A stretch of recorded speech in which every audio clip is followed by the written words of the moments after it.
Sir Henry Ford അയച്ചതാണ് അദ്ദേഹം.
ദൂരെ ദൂരെ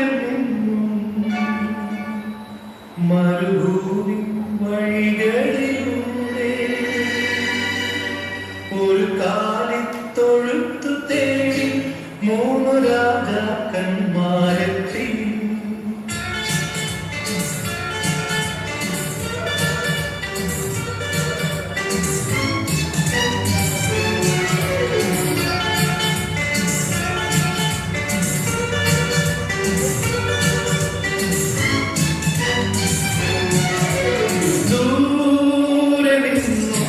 ദൂരെ ദൂരെ മരുഭൂമി വഴികളിലൂടെ ഒരു കാലിത്തൊഴുത്തു തേടി മൂന്നു രാജാക്കന്മാരെത്തി.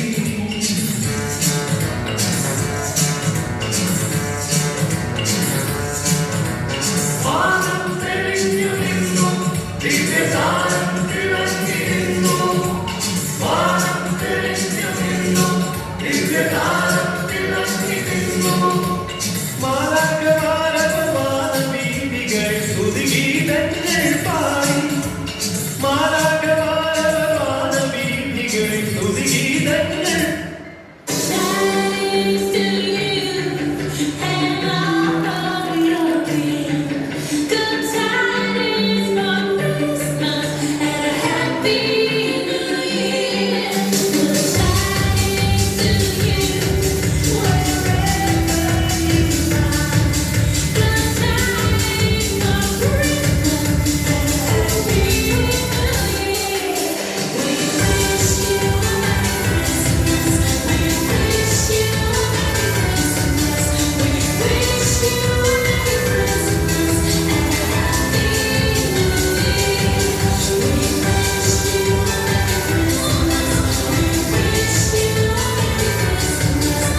തിന്മയിൽ നിന്നും മാനവരാശിയെ രക്ഷിക്കാൻ വരുന്ന രക്ഷകനെ കുറിച്ചുള്ള പ്രവചനങ്ങളുണ്ട്.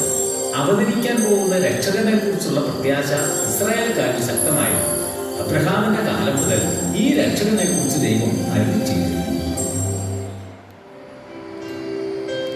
ലോകരക്ഷിതാവായ യേശു ക്രിസ്തു എങ്ങനെയാണ് ജനിച്ചത് എന്നതാണ് ഈ കഥ. ഈ കഥ നസറേത്ത് എന്നൊരു സ്ഥലത്താണ് ആരംഭിക്കുന്നത്. നസറേത്ത് ബഹളങ്ങളില്ലാത്ത ഒരു നിശബ്ദമായ പട്ടണമായിരുന്നു. അവിടെയുള്ള പലരും കർഷകരും ആട്ടിടയന്മാരുമായിരുന്നു. ഈ പട്ടണത്തിൽ മറിയ എന്നൊരു ചെറുപ്പക്കാരി താമസിച്ചിരുന്നു. അവൾ അനുസരണയും ദൈവഭക്തിയും ഉള്ളവളായിരുന്നു. അവൾ വയലിൽ മാതാപിതാക്കളെ സഹായിച്ച് വീട്ടുജോലിയും ചെയ്തിരുന്നു. അവൾ എല്ലാവരോടും ദയയോടെ പെരുമാറി അവരെ സഹായിച്ചു. എല്ലാവർക്കും അവളെ ഇഷ്ടമായിരുന്നു. മറിയ നല്ലവനും സത്യസന്ധനുമായ യോസേഫ് എന്നൊരാളെ വിവാഹം കഴിക്കുവാൻ നിശ്ചയിക്കപ്പെട്ടിരുന്നു. മറിയയുടെ വിവാഹ നിശ്ചയത്തിന് ചില ദിവസങ്ങൾക്ക് മുമ്പ് ഒരു അതിഥി എത്തി. അദ്ദേഹം ഒരു വിശേഷപ്പെട്ട അതിഥിയായിരുന്നു. സ്വർഗത്തിൽ നിന്നും ദൈവം പറഞ്ഞയച്ച ഒരു ദേവദൂതൻ, പരിശുദ്ധനായ ഗബ്രിയേൽ ദേവദൂതൻ അവൾക്ക് മുന്നിൽ പ്രത്യക്ഷനായി അവളെ ഉറക്കത്തിൽ നിന്ന് ഉണർത്തി. അവൾ കണ്ണുകൾ തുറന്നു നോക്കിയപ്പോൾ ജനാലിക്കടുത്ത് വെളുത്ത നിറത്തിലുള്ള ഒരു പ്രകാശം ഒഴുകുന്നത് കണ്ടു. തൂവെള്ള നിറത്തിലുള്ള വസ്ത്രങ്ങൾ അണിഞ്ഞ് തിളങ്ങുന്ന വെള്ളിച്ചിറകുകളുമായി ഒരാൾ. ആദ്യം അതൊരു സ്വപ്നമാണെന്ന് അവൾ വിചാരിച്ചു. പിന്നീട് ദൈവദൂതന്റെ ശബ്ദം കേട്ടപ്പോൾ അവൾക്കതൊരു സ്വപ്നമല്ലെന്ന് മനസ്സിലായി. മറിയേ, നീ ഭയപ്പെടേണ്ടതില്ല. ഞാൻ ഗബ്രിയേൽ ദൂതനാണ്. ദൈവമാണ് എന്നെ ഇവിടേക്ക് അയച്ചത്. ദൈവം നിന്നെ സ്നേഹിക്കുന്നു. ഒരു പ്രധാനപ്പെട്ട ദൗത്യം നിറവേറ്റാൻ ദൈവം നിന്നെ തിരഞ്ഞെടുത്തിരിക്കുന്നു. നിന്റെ ദയാശീലമുള്ള മനസ്സും പരിശുദ്ധമായ ഹൃദയവും ദൈവത്തിന് വളരെ വിലമതിപ്പുള്ളതാണ്. നീ ഭാഗ്യവതിയാണ്. ഈ വിശേഷപ്പെട്ട ദൗത്യത്തിന് ദൈവം എല്ലാവരിൽ നിന്നും നിന്നെയാണ് തിരഞ്ഞെടുത്തത്. നീ അനുഗ്രഹിക്കപ്പെട്ടവളാണ് മറിയേ.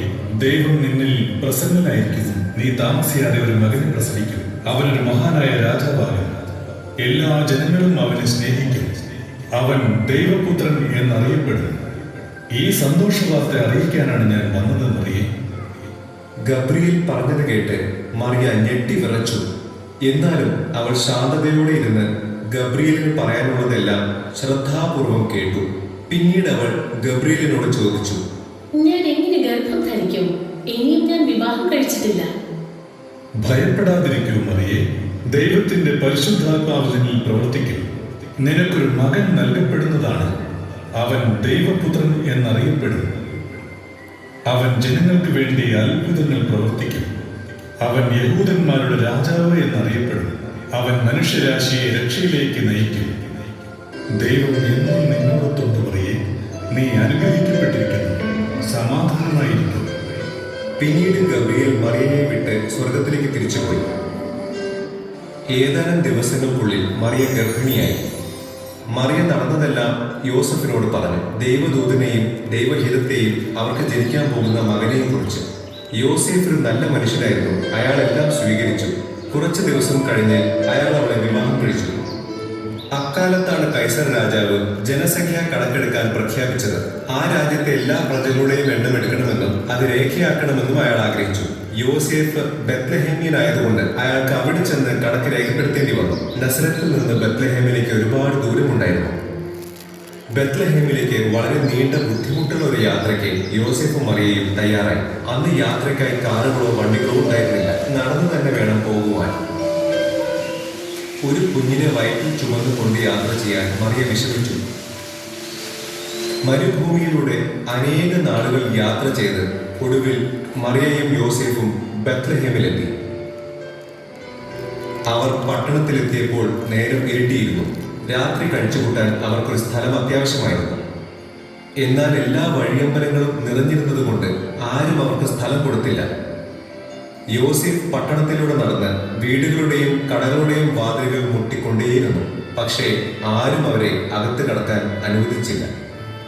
മറിയയ്ക്ക് പ്രസവത്തിനുള്ള സമയമായി. അവൾക്കും കുഞ്ഞിനും സുരക്ഷിതമായ ഒരു സ്ഥലം അത്യാവശ്യമായിരുന്നു. യോസേഫും മറിയയും എല്ലാ പ്രതീക്ഷയും കൈവിടിഞ്ഞു.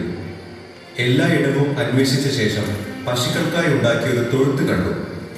അവിടെ ധാരാളം പുതിയ വൈക്കോലുണ്ടായിരുന്നു.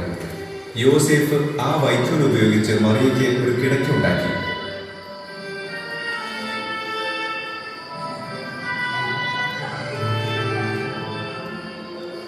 രാത്രി കുറെ കഴിഞ്ഞപ്പോൾ ഒരു അത്ഭുതം സംഭവിച്ചു. മറിയ സുന്ദരനായ ഒരു ആൺകുഞ്ഞിനെ പ്രസവിച്ചു. യോസേഫ് പുതിയ വൈക്കോല് കൊണ്ട് ഒരു കിടക്കുണ്ടാക്കി കുഞ്ഞിനെ അതിന്മേൽ കിടത്തി. അത് കുഞ്ഞിന് നല്ല ചൂടും സുഖവും നൽകി കുഞ്ഞ് സന്തോഷത്തോടെ കിടന്നുറങ്ങി. ദൈവദൂതന്റെ പ്രവചനം സത്യമായതിൽ മറിയ സന്തോഷിച്ചു. ഈ ലോകത്തിന്റെ രക്ഷകനായ യേശു ക്രിസ്തു താഴ്മയോടെ ഒരു പശുത്തൊഴുത്തിൽ ജനിച്ചു.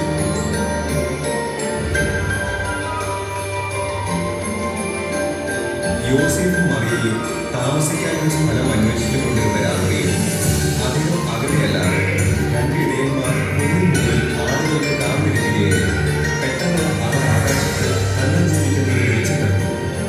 അവർ കണ്ണു തുറന്നപ്പോൾ സുന്ദരിയായ ഒരു മാലാഖയെ കണ്ടു. അവർക്ക് നീണ്ട സ്വർണ്ണ നിറത്തിലുള്ള മുടിയും വെള്ളി ചെറുതുണ്ടായിരുന്നു. സ്വർണ്ണവും വെള്ളയും കലർന്ന ഒരു വസ്ത്രമായിരുന്നു അവരുടെ.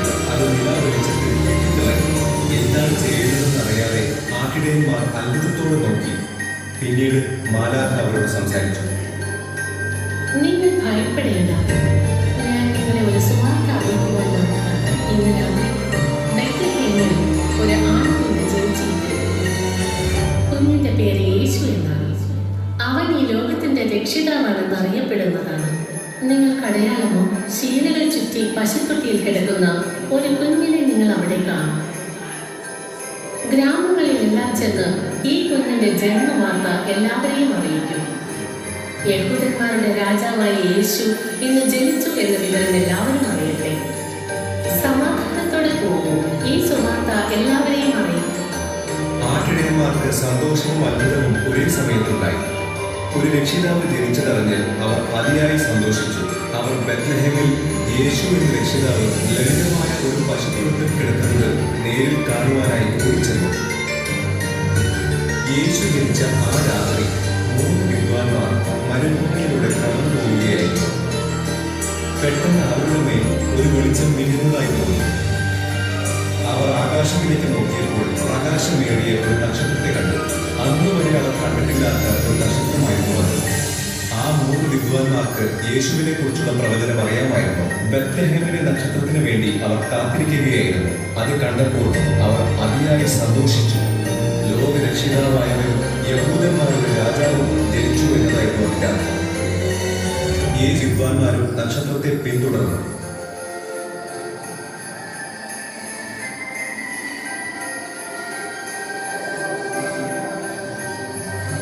ഒടുവിൽ ആ നക്ഷത്രം പശുത്തൊഴുത്തിന്റെ മുകളിൽ വന്നു നിന്നു. യേശു എന്ന പശുത്തൊഴുത്തിൽ കിടക്കുന്ന കുഞ്ഞിനെ കണ്ടു. ഭാവിയിലെ രാജാവ് ഒരു പശുത്തൊഴുത്തിൽ കിടക്കുന്നത് കണ്ട് അവർ ആശ്ചര്യപ്പെട്ടു. അവർ മറിയയെ നോക്കി പുഞ്ചിരിച്ചു. എന്നിട്ട് പുതിയ കുഞ്ഞിനെ ആദരിക്കുവാനായി മുട്ടുകൊടുത്തു. അവർ നൂലും പൊന്നും കുന്തിരിക്കവും യേശുവിനെ കാഴ്ചവെക്കാനായി കൊണ്ടുവന്നു. ഇവ വളരെ വിലമതിപ്പുള്ള സമ്മാനങ്ങളായി രാജാക്കന്മാർക്ക് മാതൃകയിൽ കൊടുത്തിരുന്നു. നവജാതനായ ഒരു ശിശുവിന് ഇത്തരം സമ്മാനങ്ങൾ കൊടുക്കുന്നത് അസാധാരണയായിരുന്നു. ഏതായാലും ഇതൊരു സാധാരണ കുഞ്ഞല്ലായിരുന്നു. വിദ്വാൻമാർക്ക് യേശുവിന്റെ ജന്മോദ്ദേശം എന്താണെന്ന് വ്യക്തമായി അറിയാമായിരുന്നു. ഇപ്പോൾ ക്രിസ്മസിന്റെ കഥ എന്താണെന്ന് മനസ്സിലായി. ലോകരക്ഷിതാവ് ഭൂമിയിലെ തന്റെ പ്രയാണം ആരംഭിച്ചത് എങ്ങനെയാണെന്നും വൻ കാര്യങ്ങൾ ആരംഭിക്കുന്നത് വളരെ ലളിതമായും താഴ്മയോട് കൂടിയാണെന്ന്